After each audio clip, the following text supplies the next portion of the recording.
stormy, aren't you?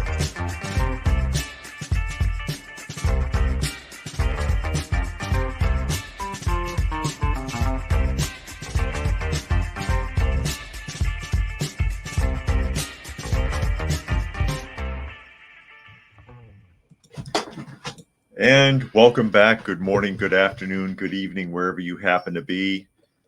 Here we go again, another episode of Coffee Talk starring Dusty, apparently. For those of you who cannot see, I am surrounded by stray cats that we have adopted or are working with to rehome. Hello, Dusty. Nice to see you. So Coffee Talk, and that is at Coffee Talk Live on YouTube, as well as mirroring on Prepper University on YouTube. Two very oppressed channels, I must say.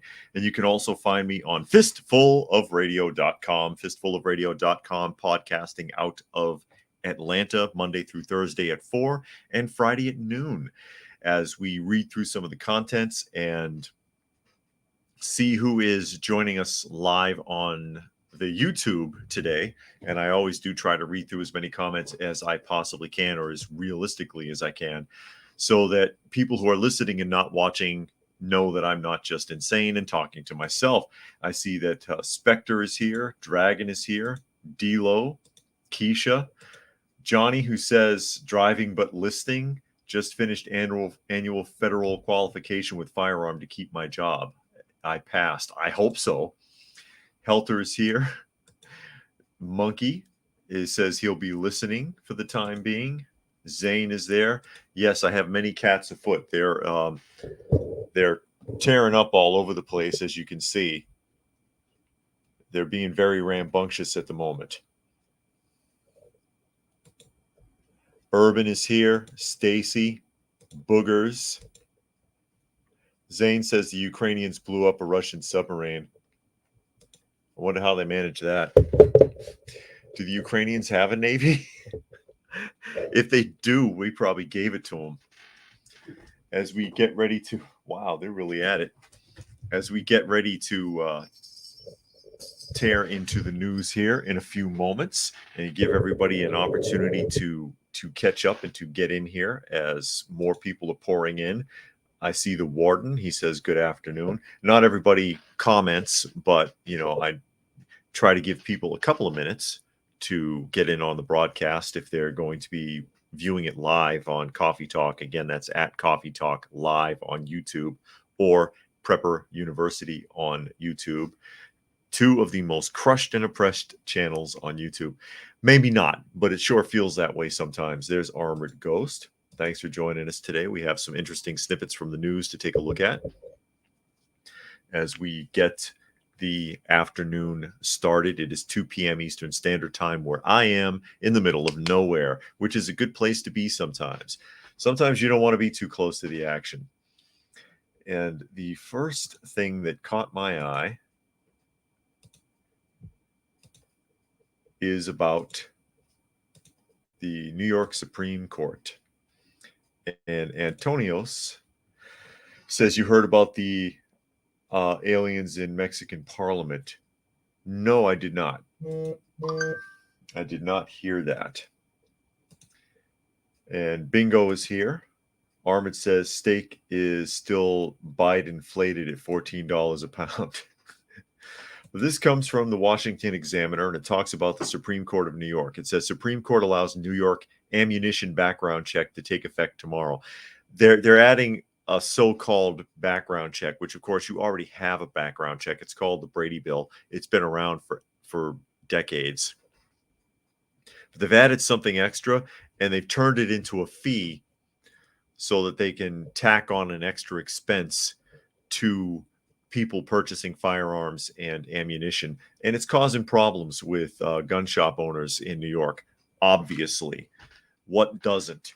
Reading into the article, it says Supreme Court Justice Sonia Sotomayor on Tuesday rejected a gun shop owning couple seeking to block New York's background check law for ammunition purchases 1 day before it goes into effect. In a paperless order, Sotomayor rejected an application for a stay of several measures under the Empire State's Concealed Carry Improvement Act. You gotta love the way they title some of this stuff.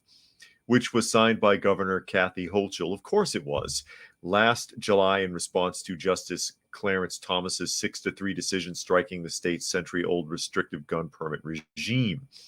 So they got their permits were challenged by the Supreme Court. Now they're finding all kinds of extra regulations to try to screw everybody up.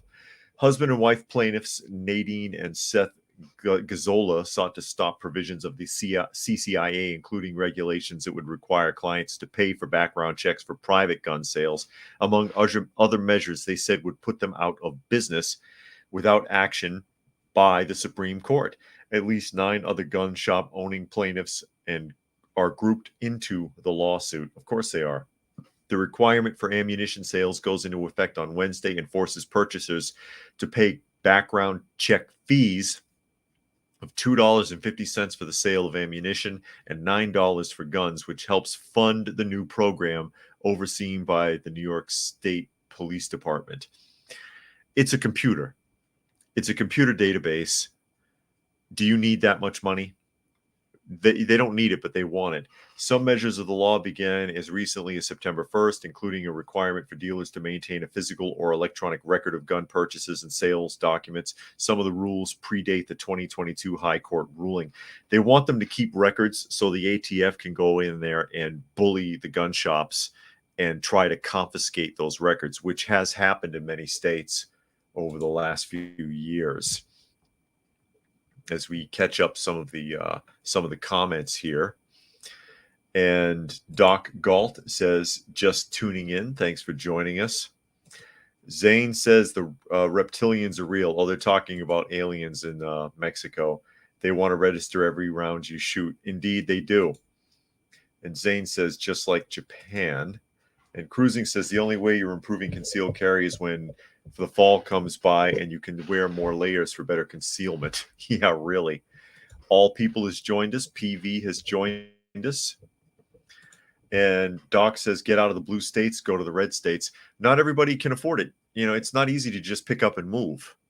But yeah, if you're able to, I recommend it. But because you remember, you got to change your job, you got to pay for the move, you got to lose your security deposit if you're in an apartment because you'll never get it back.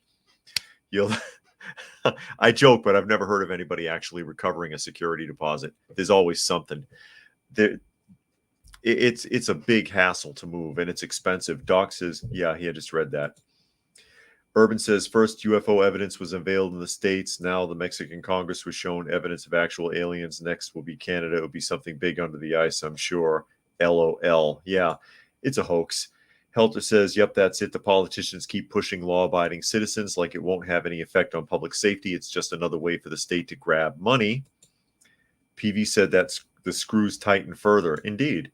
And Wiltchi, greetings from the Netherlands. Thanks for joining us today, all the way from the Netherlands. I don't think I've had somebody on here from there for a little while. I get a lot from Australia and New Zealand and the UK. Zane says that's why leaving doesn't work. And is leaving the blue states won't stop the erosion of your rights. Yeah, that's true. Cruising said Florida's crowded enough. Go to Georgia. No, don't come here. Don't come here. Doc says true, lots of financial burden. And that's what they want to do, is bog you down with this. It's just a way for them to make more money and puff it up in a department, make the taxpayers pay for it, taxes and regulations and whatever that they pull out of our pockets for BS programs so that you can pay for a person to shine a seat with their ass all day, because that's all they do, polishing that seat and play solitaire and screw around on their phone, but they don't actually do or accomplish anything for the state or for the people. It's a waste of your funding. It's a waste of your money. And it's a shame. Dragon says New York City's background check is nothing more than political theater. Anybody with common sense knows that this will not deter criminals. Of course not. And John says, here for Dave's news, go Cats. Yeah, there's a few of them lurking around here. Just Dusty on the floor right there right now. But the kittens are running around being silly, I'm sure. They were just in here tearing up. And Wiltsy says, following you for quite a while. Well, I appreciate it. Glad somebody's listening. I'm not just talking to myself all day. Well, not all day, but you get the idea. As we move on, speaking of a waste of government funding, and this is from Newsweek, not that anything will ever come of it. Fauci's C virus comments spark furious backlash. Quote, prison now. Yeah, right. Zane says the only way to fight back is to stay in the blue states. Yeah, and try to stand up for yourself. Try anyway. Reading into Newsweek's article, comments made by Dr. Anthony Fauci about the updated C virus vaccine has sparked a backlash on social media, with critics falsely claiming that he had admitted for the first time that it is linked to myocarditis. What? Myocarditis. Did I pronounce that right? Probably not. Falsely claiming that he admitted, huh? Fauci appears on ABC This Week on Sunday, a day before the Food and Drug Administration approved the newest shots from Moderna and Pfizer for most Americans. The Center for Disease Control and Prevention on Tuesday recommended that virtually all Americans should get the new shot, which is expected to be available within days. I don't think so, buddy. In Sunday's interview, Fauci said that there was a risk of myocarditis, which is with the vaccine, but added that it was very low. Myocarditis is an inflammation of the heart muscle, most commonly caused by infection in the body that can lead to chest pain, shortness of breath, and heart palpitations. Most cases are self-resolving, according to a Johns Hopkins cardiologist. Quote, we have experience with this type of vaccine in billions of people. Fauci, who retired from his role as the nation's top infectious disease expert in December, told Jonathan Karl, it's a safe vaccine. Sure, he's going to say that. Of course, with the mRNA, there's a very, very, very low risk of, particularly in young men, of getting a myocarditis. But if you look at the risk of myocarditis from C virus itself, is greater than the risk of the vaccine. Yeah, I don't think so. I don't think so. I don't trust that. I don't like this guy. They can sit there and profess all they want that prison now, that he needs to go to jail. If he goes to jail, he's going to end up like Epstein, because guys like this are the front man covering for 100 other people that should be looked at and never will. That's the problem. That's the problem right there. Monkey says, I've been watching videos on the U.S. healthcare system, and good Lord, it's a mess. It makes universal healthcare more promising, but I'd be afraid of the U.S. government somehow effing it up. Anything the government dips its hands into, it's going to screw up with how taxes are being spent. True. And Debbie says, myocarditis. Oh, they're making fun of me. All right, fine. Doc says no jab here. Cruising says, if I have to choose between a glorified case of the sniffles or a possible heart condition as a fat bastard, I'm going to go with the sniffles every time. I don't blame you. Keisha says, I have a family member pushing me to take the next booster and I won't do it. I stopped at the third one. I'm surprised you got that far. Bingo says, from the time they announced the new strain until they approved the new pokey was 2 weeks max. Come on, did they test it all? I don't think they tested any of it. Zane says Epstein is like an air freshener. He didn't hang himself. Indeed. And Derp says it's going to be crazy once people realize things are done by the numbers. Gematria. All these government robots are part of the gang that use Gematria to do things. And Wiltsy says no farmer protests right now. They have political party now, but don't trust it. And he was answering someone else's question about protests in the Netherlands. Helter says myocarditis is not the only side effect. Fauci is conveniently not talking about death.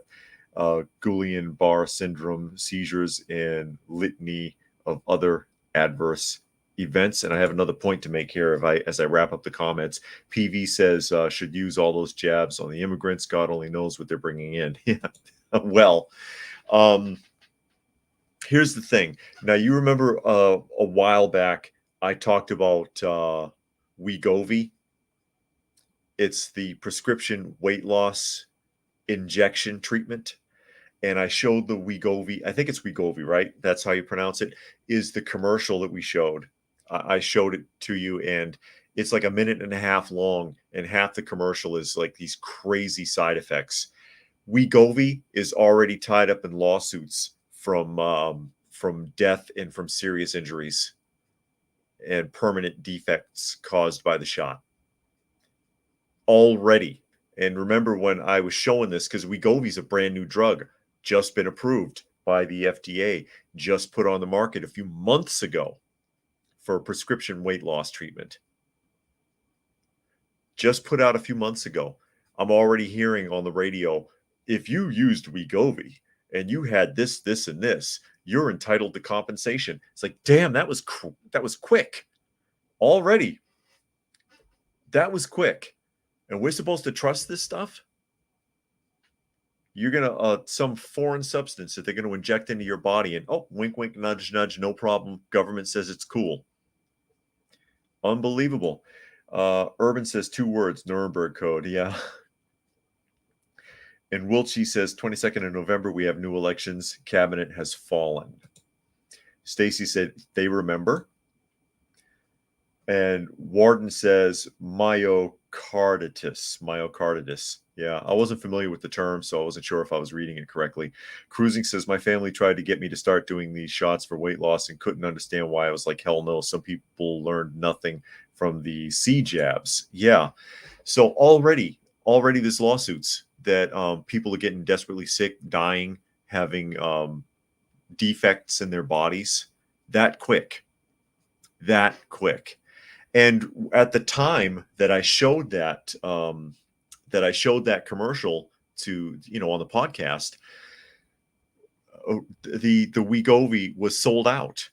People couldn't even fill their prescriptions in the United States. The factories were on overtime and the warehouses were empty. They were pumping out so much of that stuff. And now look what it's doing. Now look what it's doing to these people. All people said running away from the blue states is not the answer, or we're back to that. Our ancestors stood their ground and fought back. If we run away, they only continue to chase us away. We can't blanketize within the blue. Or balkanize, excuse me, I read that wrong. Zane says, I hate weight loss meds. They are scary. Yeah. Well, there's only one honest way you can do it. Watch Dr. No on My 600-Pound Life. He does that weight loss surgery in extreme situations because everybody he works with is over 600 pounds. But he'll tell you every time on the show, there's only one healthy way you're going to do it. Eat less and exercise, or change your diet to a healthier diet if you eat garbage, And it's not easy, because it's easier to destroy something than it is to build it. You can destroy your body just like you can destroy anything else. Fixing that takes a lot of work, and people lose heart when they don't see immediate results, because we live in this instant gratification society, and life doesn't really work that way. Monkey says, I remember too from the day about weight loss prescription, and the commercial has to state if they used actual people that use the product. That's right. And that's another point I always bring up about all of these commercials, any of the advertisement. It's very important to understand when you look at these people, if they do not tell you it's a real person, it's an actor. They got to tell you. And the only advertisement I see going on right now that uses real people is Chick-fil-A, who in their disclaimer, it says actual Chick-fil-A customers paid for a testimonial. And that's about it. Zane says meth was a weight loss medicine in the 40s. Yeah, that's right. As I catch up a few more of these, Keisha says, I looked into the weight loss drug, but it can cause suicidal thoughts, and me being bipolar or leaning on the depressive side does not need that. No, you do not. And yeah, that was one of the side effects. There's a side effect of most of these medications, could cause suicidal thoughts, even antidepressants. And I'm like, that's an oxymoron. Antidepressant, and I want to shoot myself. Gee, that's working really well. Makes a lot of sense. Dragon says those people who take the drugs lack discipline. Most people lack discipline, unfortunately. And Maria, excuse me, alien action figures Mexico showed live. As I catch up a few more of these, and then we'll move on. Derp says weight loss, the best way to lose weight is to get yourself into ketosis. Take about a week to get in, and you do that by stopping carbs. It's very simple, but doesn't sell or make them money. And Awaken Pennsylvania says, what's your thoughts on Danilo Cavalcante? I'm not sure who that is. And Derp says you burn carbs and sugars, ATM, ketosis is burning fats instead. Take a week for your body to switch to that. Then you shed pounds like crazy. And one more here and I'll move on. Cruising said lost 100 pounds once. The only motivation I had that didn't fail me was knowing that motorcycle I wanted to be on had a weight limit. I wanted to ride bad enough. I stuck with the program for 12 months. Well, it worked. And whatever motivates you. And hey, it's time. It's time once again. Story hour with sweet old Uncle Joe. Sweet, dear old Uncle Joe, the resident in thief of the White House. And this article comes from New York Post. Biden tells reporters, I'm going to go to bed at end of rambling Vietnam press conference. Now, we talked about this a little bit yesterday, but there's something else that he said that stood out, and I had missed it in the previous article. President Joe Biden called for a nap during a rambling 26-minute international press conference. Wow, that must have been tedious. In Vietnam on Sunday, that capped off his whirlwind trip to Asia when he should have been his butt here for the 9/11 commencement in New York instead of sending Kamala Harris. He quotes, I tell you what, I don't know about you, but I'm going to go to bed. Biden 80, joking during a riff in response to a question about why he hasn't spoken to Chinese leader Xi Jinping. I don't think he was joking, but okay. The president was in Hanoi following the multi-day group of 20 summit in New Delhi, India, where he basked in the absence of Xi and Russian President Vladimir Putin. Quote, this is the part that caught my attention. I'll just follow my orders here. Staff, is there anybody that hasn't spoken yet? And I ain't calling on you, Biden said at another point during the presser on Sunday. Biden dusted off some of his favorite one-liners and at times appeared to invent new ones as he fielded a barrage of questions from reporters. So, because he has a list of people he's allowed to talk to, and there's predetermined questions. So I'll just follow my orders here. I'm going to stick to my list. Is there anybody who hasn't spoken yet? Did I miss anyone off the list? I'm not calling on you. You're not someone I'm allowed to speak to. Whose orders are you following, Biden? Because that's the prevailing question, isn't it? That's what everybody's wondering. Who's really in charge? It can't be you. You don't seem to know what you're doing at all. And it's really kind of scary, actually. It's really kind of scary. As I catch up a few more of these comments, Spectre says the first 18 minutes put in a new post for a mailbox. Oh, missed the first 15 minutes, 18 minutes. I see. Doc says I've been exercising and dieting now for a month and 3 days. When I started out, I weighed 217. I'm down to 193 now. It can be done. Just takes time and commitment. That is correct. Cruising there says then somebody nearly took a leg off. Took the joy of riding away, and I frankly haven't been asked to be bothered since. It's hard work. It's miserable working that hard, and it sucks dieting. Well, it's worth it, though, in the end.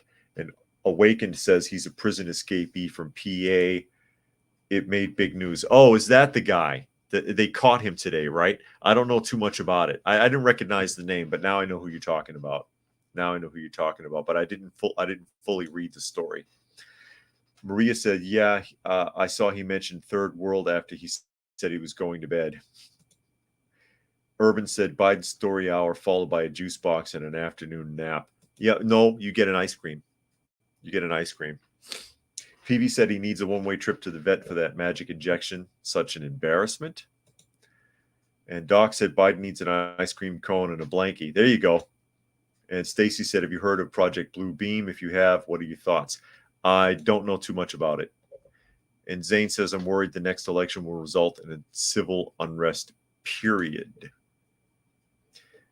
Well, that could very well be, because we are so much at each other's throats over the politics, over forced racial issues, over forced sexual identity issues that we've been beaten over the heads with for like years now. they really want, and it's going to be us fighting each other instead of fighting the government. And they're the ones that are responsible for all of it. They're the ones that did it to us. They're the ones that set us up. And we're the ones that are going to pay for it. We're the ones that are going to suffer for it. Our tax dollars will fund it. Urban says, to answer who's in charge of Biden, I recollect an interview with Obama where he imagines a future in which he sits back while someone else acts as his front man. Well, he is the front man right now. He is the front man. Biden is the front man. And Monkey says, imagine if Trump had said anything like that, the media would be calling him an anti-First Amendment or on the fact of violating freedom of the press. Yeah. And Doc says the media as well. And then Zane says what would be even worse is if the bombs fall while we still have to go back to life as if it hadn't happened. I see. I got a little tongue-tied there. But speaking of dividing us,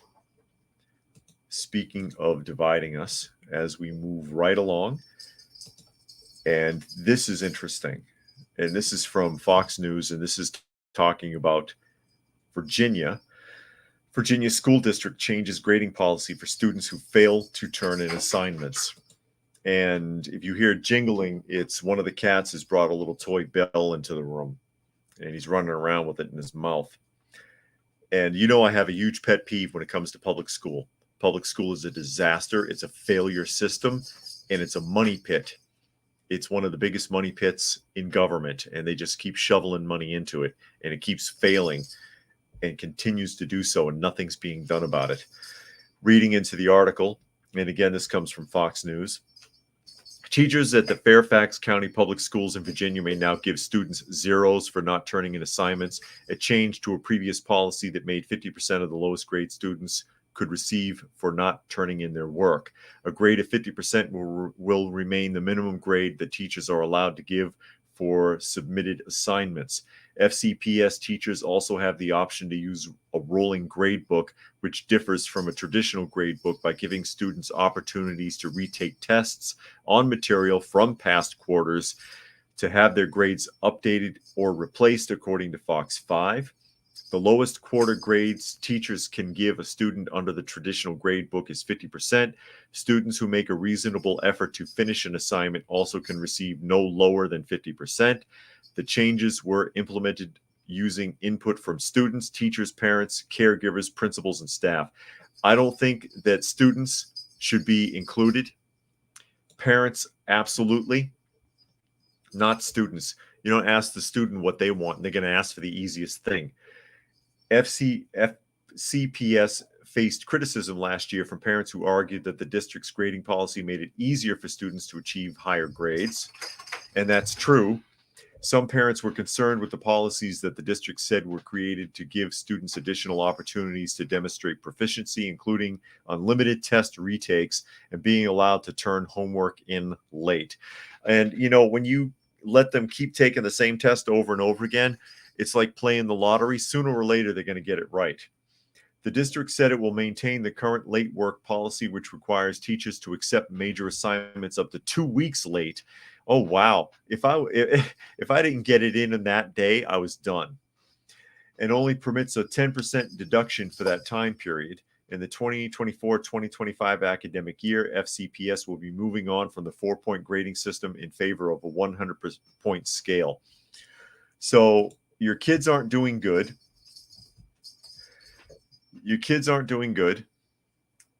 And so what you do is you make the test easier, or you let them keep taking it until eventually luck gives them an acceptable grade, which will never be less than 50%, which they can graduate with anyways. Absolutely ridiculous. Maria says, my 11-year-old niece is in middle school here in South Texas, and they told her she can't wear tights or yoga pants or pants with holes because their bodies are growing and showing more. They are sexualizing kids. Yeah, I do have an issue with young people dressing in an adult sexualized style. and they are sexualizing kids, and it is scary. I don't think little kids should be in belly shirts and yoga pants and stuff like that and revealing clothing. I don't like little young people in revealing clothing personally. I have an issue with it. Urban says, if the dog ate my homework, does he get to write the final exam for me? They'd probably take it. Just have him put his paw print on the paper. Rodney says, public schools here in New Zealand turn children into leftists. They're doing it here too. University is worse. I spoke to a small group of graduates and they were all little commies. That's got to be scary. Helter says, another case of lowering standards. The quality and caliber of the students' intellect and skill slowly dips. And people wonder why other countries are beating the U.S. in education. They've been beating us for decades because they don't even try here. They just keep spending more money. And anytime there's trouble, they'll lower standards and ask for more money. And they'll get it. They'll get their lower standards and they'll get more money out of you. More tax money, more federal money, more money from the lottery, more money from donations, so on and so on. All People says, due to the mass number of migrants and their offspring descendants in the U.S. since the 1960s, U.S. grading system often uses pass-fail grading instead of a GPA to give migrants higher scores. Doc says, what happened to accountability? Accountable for what? You expect those poor children. You don't expect them to be accountable for it when they're being oppressed by society, do you? Zane says, what are you talking about? These kids are just wearing what is comfortable. Oh, yeah? And he sees nothing sexual about the way they dress. Maria says, exactly, Zane. Keisha says, my young stepdaughter's mother always sent her out looking like a hooker. I disapproved. I don't like makeup on these little kids. I don't like them doing pageants because there's always that creepy person that's going to take it the wrong way. And sometimes the people that are encouraging it are the creepy person. And who knows what they're thinking or what they're expecting or what they're doing. People are weird, man. And you got to be really careful. You really do. And who is this? Cruising, who is in the educational system, says local school budget comes from 1.9% via federal government. I'd love to see them raise my property taxes and tell the feds to piss off with their testing and low standards. And Urban says, in BC, a parent told me her local school was no longer forcing children to memorize the times table up to 10 by 10, like I remember in elementary math. Yeah, we had to do it to 12. The times tables 1 through 12, because that's a basic math structure. Again, never in your life and hardly ever in your life are you going to use algebra or geometry or trigonometry or any of that. Very few people have any use for that. But addition, subtraction, multiplication, division, fractions, weights and measures, those 6 you will almost always have a use for. And they don't know how to do it. Again, remember, I worked in juvenile justice and I worked with a lot of kids. I had a lot of clients that could not even count money. And they would graduate in high school, 3.8, 4.0. It's crazy. And She Sells Seashells says, totally agree with everything you just said. Well, I'm glad somebody does. And Fluke Man says, Western kids should try Far East education. It'd be a real shock for them. Well, that's more of a magnet system that they use in a lot of those, especially Asian countries. They use a magnet system, and it works a lot better. The warden says nudists also wear what they feel is comfortable. There you go. And yeah, Monkey says theirs went up to 12 by 12 also. And Johnny says, and in the meantime, they praise TV shows like Toddlers and Tiaras. Go figures. Ugh, gross. Absolutely gross. I wouldn't watch that show. All People says, with a pass-fail grading, the student can get a D, but it simply lists it as pass, and the score is not added to the overall GPA. So they take a GPA for gym and pass-fail for a STEM class. And since you're in here, All People, the next article's for you. You'll see here in a minute. And Zane says nudism has nothing to do with sex for most nudists. And Dragon says the U.S. educational system is intentionally lowering educational standards to churn out dumb students. They want the students to make decisions, so they have no other choice but to keep voting in Dems. So next article of interest comes out of California. And it's a poll. There's a poll mentioned, so you know what I'm going to do, don't you? A lot of you have been watching for a while. You know I love picking the polls apart because I don't like polls. I don't trust polls, and you know why. This comes from the Washington Examiner, and it says Californians want no part of the state's reparations plan. I can believe that, but I don't trust the poll.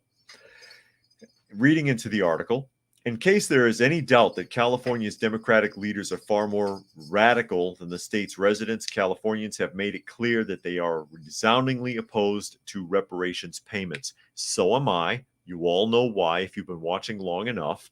And I can agree that most Californians probably think it's a bad idea. And we're going to read the article, we'll read the poll, and then I'll do what I always do with these polls, which is go to the source. A poll from UC Berkeley, wow, have they turned ultra-liberal over the years. Institute of Governmental Studies found that 59% of all voters in California are opposed to paying reparations for slavery to black residents, with just 28% supporting. It's not just white Californians who are opposed either. Latino voters oppose reparations 59%, and Asian voters oppose it 59%. Unsurprisingly, black voters are heavily in favor. Are they? I don't know. I can't tell. It says it isn't hard to see why non-black residents would oppose black residents receiving free money from the government, given that slavery ended over 150 years ago in California, and that California was not a slave state to begin with. That's very important to consider.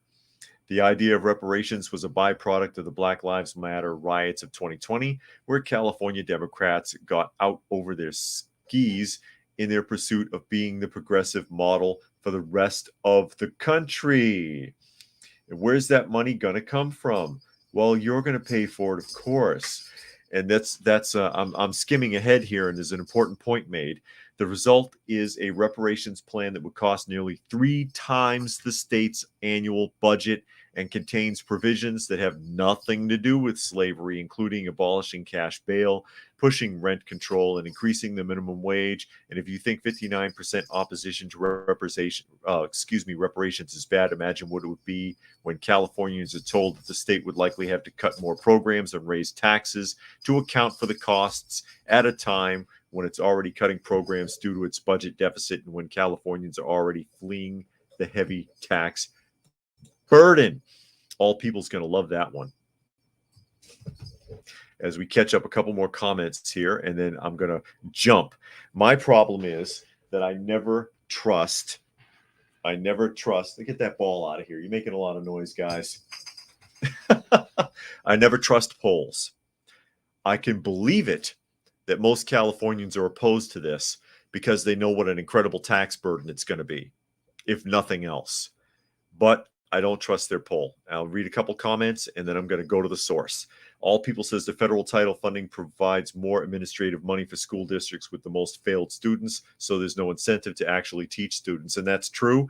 And that boils down to IEPs. And I've talked about IEPs before, individual educational plans. The bigger the IEP is, the more severe the student is, the more federal money they can get. So a student with problems is worth more.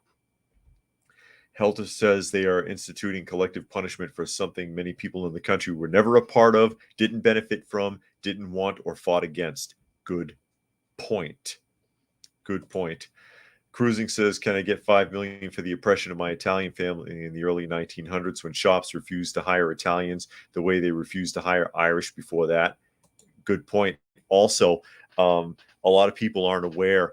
They know about the internment camps for the Japanese during World War II, but they also had German and Italian internment camps, albeit they were much smaller because generational Italian and German. Senator Bradford, we now have your first substantive legislative proposal to come out of the work you did with the reparations task force. That just jumped in there out of nowhere. They were not people who were established already in the country as, you know, being generational, were not harassed as much, but they did exist. And Zane is talking about in the East that there's a high suicide rate for students because of abuse in the schools. But we're going to go to the source on that because they say 59%, and this is where they make the mistake where I'm concerned. 59% of all voters in California. Do you think that the University of Berkeley Institute of Governmental Studies actually interviewed every single person of voting age in California, that they can make the statement 59% of all voters in California? I'm willing to bet they didn't. And so we're going to open up the University of Berkeley and we're going to look directly at their actual tabulation as it's going to come up here. Here it comes. And there's a lot in here. I'm not going to read the whole thing. I'm just looking for their quote on how many people they actually interviewed, which is right here. 6,030 registered voters throughout California. So you cherry picked, like they do in all polls, a very, very minuscule amount of people, because compared to the number of registered voters in the state of California, 6,030 is not a big number. And you come up with 59%, and that's supposed to represent all people of voting age in the state?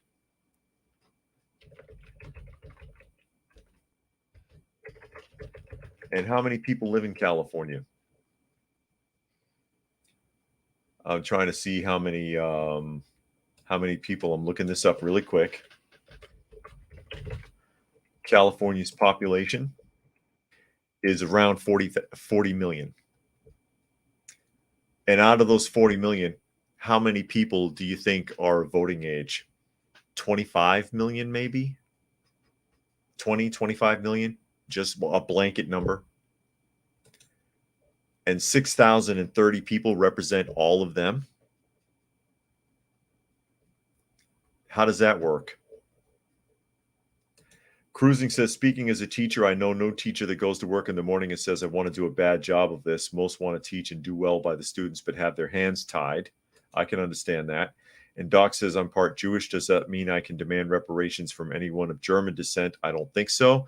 Hey, how about the Egyptians demanding reparations from you for the Exodus? You owe them something for that? They did pretty much kind of loot Egypt on the way out, although most of it was voluntarily given. Let me see if there's a voting poll. How many, if I can even find it? Probably not. I was curious how many people of voting age there are in the state of California, but I'm not finding it. So you could guess at least half the population, though, just as a round number. And 6,000 and change is supposed to represent the entire state in that poll. Again, this is something that I can kind of believe most Californians are against, because they know it's going to negatively impact them for all of these BS programs and all that money. It's going to raise taxes. It's going to shut down other programs. As they pointed out in the article, that it's 3 times the state budget to run this. Where's that money going to come from? It makes no damn sense. Especially with the influx of migrants and all the problems with that we're having in this country. It's getting out of hand. It's costing billions more. It's costing Chicago. It's costing their taxpayers, I should say, because the city of Chicago doesn't care. The state of Illinois doesn't care. Got out of Illinois when I could. And this is the Washington Examiner. And yeah, they are in fact doing this, because I read an article about this last week. The mayor of Chicago ordering tents. It says military grade tent base camps for non-citizens in Chicago expected. So they are doing it. They talked about it because they've got homeless and migrants living in the airport. O'Hare Airport is full of them. And they've got migrants sleeping in tents in Chicago police stations. So we can't keep doing that. We got to get them out. You can imagine the logistics of dealing with that. So they're going to put them in huge tents, 1,000-person tents. That's going to work out great. As more non-citizens are set to arrive in Chicago in the coming days, they'll be greeted with tents. Questions surrounding how the city will afford to pay for the influx of non-citizens persist, as other large cities have announced budget cuts. About 14,000 migrants have arrived in Chicago over the past year. I'm sure it's more than that. NBC Chicago reported that 5 more buses of migrants are on the way. Chicago is a sanctuary city where enforcement of federal immigration law is relaxed. Oh well. New York City, the largest city in the United States, and also a sanctuary city, has seen migrants arrive in the tens of thousands. Good. New York Mayor Eric Adams recently released a statement announcing that they would have to make budgetary changes to afford caring for the migrants. In other words, they're going to raise your damn taxes. Quote, coupling the costs of a national crisis that has fallen out of New York City with C virus funding that is running out and reduced revenue growth, our city's financial future may be at risk if we do not act, Adams said. Our city continues to receive approximately 10,000 asylum seekers each month. And as we laid out last month, we anticipate spending $12 billion through the end of the fiscal year 2025 if circumstances do not change. You're going to spend more than that, and you're going to squeeze your citizens for every drop. Chicago is expected to spend over $250 million on migrants this year alone. With Windy City finances tight, Mayor Brandon Johnson, who is no better than Lori Lightfoot was, Friday was asked about the upcoming budget conversations, and he says, quote, I believe that it is important that everything is on the table. That's my position, Johnson said during a forum with the Economic Club of Chicago. As far as how I am thinking about it, it really is about making sure that the priorities that we set position us to grow our economy in the budgets to come. Basically, he didn't answer the question. He got around that question. Helter says Chicago has beautiful dense forests and huge cemeteries. No one has brought up the extra space matter. No, because they don't want to be out there. All People says post-1965 migrant blacks are used to living in all-black nations where blacks were in control, and they want the same in the U.S. That's why they make so many baseless redress demands of the U.S. Well, if it would fade away if the U.S. wasn't willing to pander to it. And Zane says also we need to give legal migrants priority. Yeah, priority over everything else, and then you accomplish nothing else. It said, so far, continuing on, Chicago and Illinois taxpayers have set aside $94 million for migrant housing. The state's budget has $550 million in taxpayer subsidies for the health care of migrants over the age of 65. That is not true. It says Chicago and Illinois taxpayers have set aside $94 million. The taxpayers haven't set aside a damn thing. Taxpayers had their money taken from them, and lawmakers in Illinois have made those decisions. If you ask most taxpayers out there, I'm sure that they would not want their money going there. Their hard-earned money that they had to involuntarily surrender through their paychecks for all these programs. I doubt they want it spent this way or in many other ways that the government spends this money. So where are they going to get that money from? Monkey says, following up on my comments, there's a crap ton of notes on buildings that were to be worked on but never been attended to. Where's this money going to come from? Well, they have a few ideas. And here's one of the Chicago mayor's brilliant ideas for coming up with a little bit of extra money to help to pay for this crisis. Are you ready for this? And this comes from the Daily Mail. Any second now. Here we go. Chicago mayor to push mansion tax on homes that sell for over $1 million.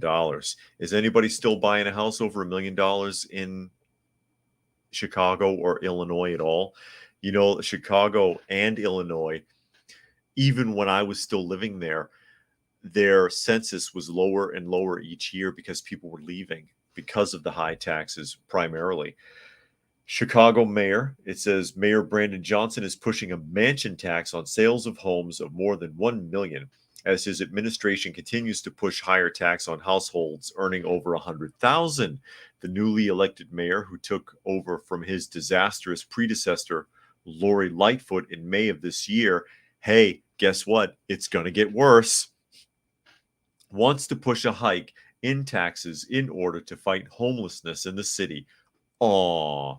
Allies of Mayor Johnson, 47, have also announced plans to push a $12 billion plan for the city titled First We Get the Money. That's the name of their plan? Who's running this government? That's that sounds like a rap album. First, we get the money. Yeah, we get the money first. That's our plan.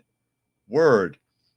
The plan, seemingly named after a quote from the 1983 film Scarface, aims to build a more just Chicago by slashing funding for the police and implementing new taxes in the city. Johnson believes people that own properties worth $1 million in the third largest city in the U.S. are rich and should pay if they sell those homes. The plan, named Bring Chicago Home, is a compromise from his previous plan that would have seen the transfer tax rate triple from 0.75% to 2.65% on top of what they already get, which is already too much. According to the National Review, Johnson is now proposing a 3-tier progressive transfer rate. Beware of any time they say progressive.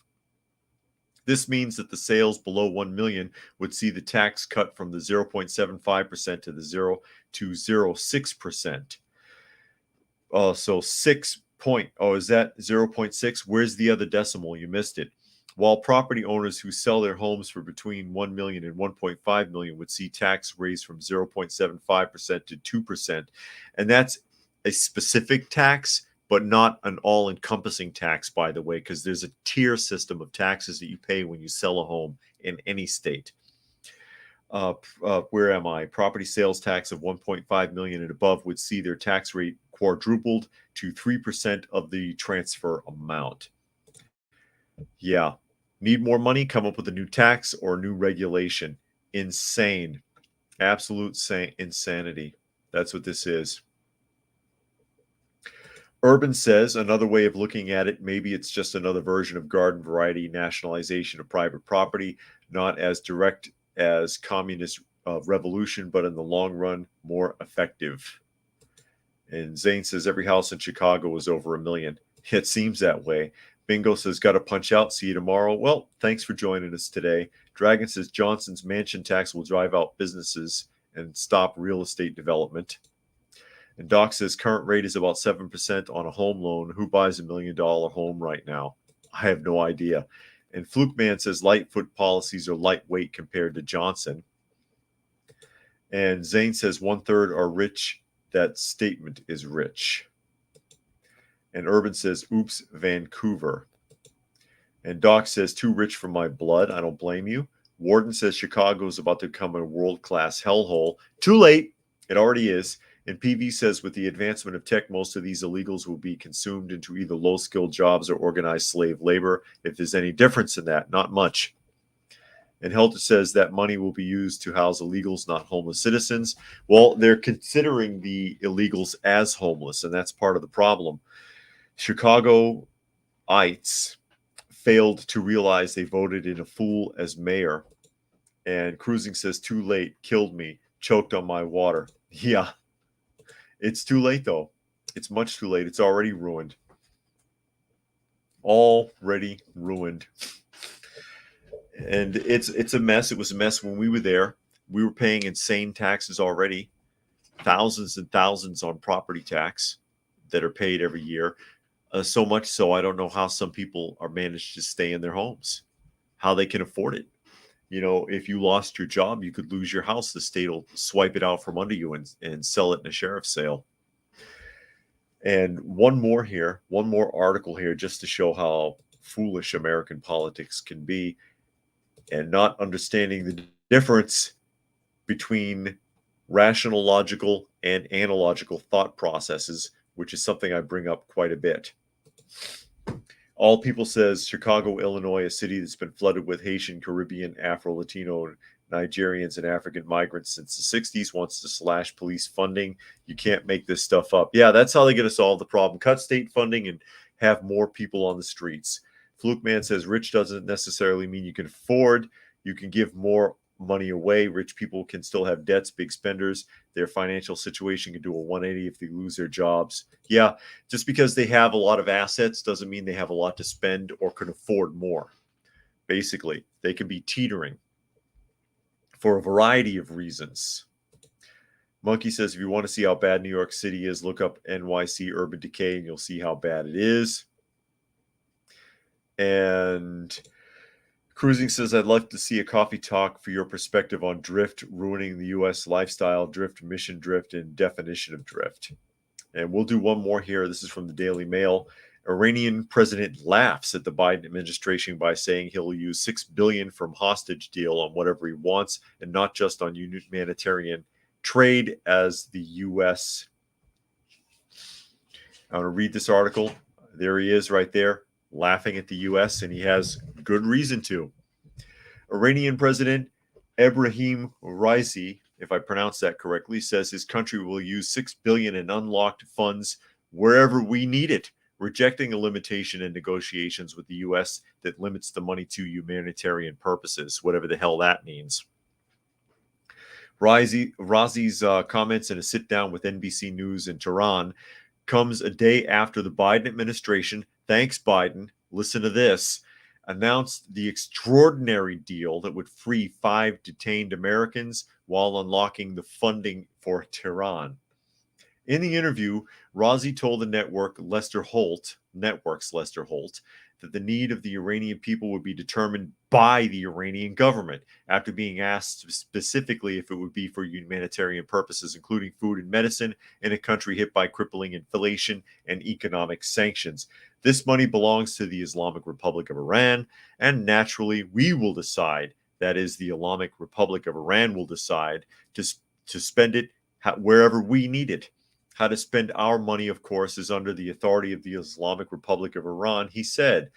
President pressed by Holt that it could be used for more than humanitarian purposes, he underlined humanitarian means whatever the Iranian people need, so this money will be budgeted for those needs, and the needs of the Iranian people will be decided and determined by the Iranian government. Secretary of State Antony Blinken this week provided a waiver for Tehran to gain access to $6 billion in oil reserves that have been blocked by South Korean banks amid sanctions, amid the prisoner exchange. Bad syntax. Use the same word twice in a sentence. Amid sanctions, amid the prior exchange. That's bad syntax. Amid sanctions during the prisoner exchange is what it should say. The U.S. says a Qatari bank will oversee funds to ensure they go to humanitarian purposes. No, you won't. Nothing's going to be done. Basically, what happened here is, in a deal to get them to release 5 American prisoners, we exchanged prisoners and gave them $6 billion. It hurts to say it. Or released $6 billion, provided they be real good with it. Promise, we're going to give you, you give us our prisoners, we'll give you yours, and we'll pay you. And please, please promise you'll be good when you spend it. And Iran said, yeah, sure, whatever.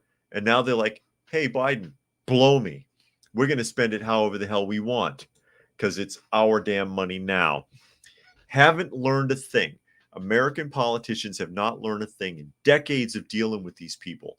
Again, analogical thought process and that tribal mentality that it is okay, culturally acceptable, to make a deal with an enemy and screw them. And that's what happened. Surprise! Are you surprised, Biden? Spectre says a good topic is making gas after grid down or complete collapse situation. Fluke Man says, begin to understand why hobos say people own or rent houses and pay taxes are stupid. Yeah, and I've worked with the homeless. A lot of them are homeless by choice, and they think we're morons because we have jobs and pay taxes. And there's an argument to be made there. Doc says Iran hates the U.S. They'll probably build a nuke. Yeah. Hey, it's to protect their people. They may use it on their people. You never know. Helter says during the Obama era, there was a hostage exchange. Obama gave the Iranians a C-130 loaded with pallets of cash in exchange for the hostages. And that's unacceptable. And Monkey says this opens a floodgate for U.S. enemies to bully Biden into submission of getting whatever they want from the resident-in-chief and taxpayers. And they don't learn. They don't freaking learn. And PV says $6 billion. Yeah, $6 billion. $6 billion. Billion. $6 billion paid them to do the exchange instead of negotiating, or instead of going the hell in there and taking our damn prisoners. How about that? How about that? How about we stop letting these people snub their nose at us? Stop trying to negotiate with people like this. Stop trying. Cut that out. Get off my leg. Stop trying to. He's trying to get my attention. Stop trying to negotiate. Stop trying to pander. Stop trying to make deals. Stop believing that a signature on a piece of paper is going to stop whatever they're doing or make them be good. Oh, they promised. They promised. So-and-so signed a piece of paper in a culture where that paper means absolutely nothing. And screwing over your enemy is paramount. We made a deal. We got our prisoners and we got money. And screw you, Biden. Screw you, America. Unbelievable that they think this still works. Monkey says, I'm surprised Kim Jong-un haven't demanded something from the U.S. yet. Yeah, so am I. So am I. And PV says, send in Chuck Norris. Yeah, that's what we need. Delta Force. Go in there and you know what? Collateral damage. We'll lose a prisoner or two, but I bet you they won't hold another hostage. Sounds cruel, but they understand that. That culture understands and respects that. Action, not words, not pieces of paper. And I'll wrap a couple more up here. Urban says Iran and textbook protocol. I guess that's what Trump meant by bad deals by stupid people. That's exactly what he meant. He, and looking at it from a businessman's perspective, probably dealt with people from the Middle East before and knows that's how it works and was like, I'm not working with these guys. You can't. You got to hammer them. Oh, I'm sorry. Scared the cat. You got to hammer them. They understand and respect that. Okay, you know what? You weren't fooling with us. We get it. Next time we'll be a little cleaner with our deal. Not this. Now they're just going to keep walking all over us. Doc says, who are we going to send in to rescue our prisoners? The Rainbow Army. Yeah, indeed. But with that, I'm going to go ahead and wrap things up. Again, if you're listening and not watching, this is Coffee Talk Live, or at Coffee Talk Live on YouTube, or Prepper University on YouTube, as well as fistfulofradio.com. Fistfulofradio.com, podcasting out of Atlanta, where you can find me Monday through Thursday at 4 and Friday at noon. Please find me there and show some support. You don't have to buy anything. And one more here. Fluke Man says, anyone with good common sense and decency can make 1 billion last like 6 billion. They'll do whatever the hell they want. And the guy said it. He was very clear on that. Ha ha, screw you, USA. Got you again and again and again and again.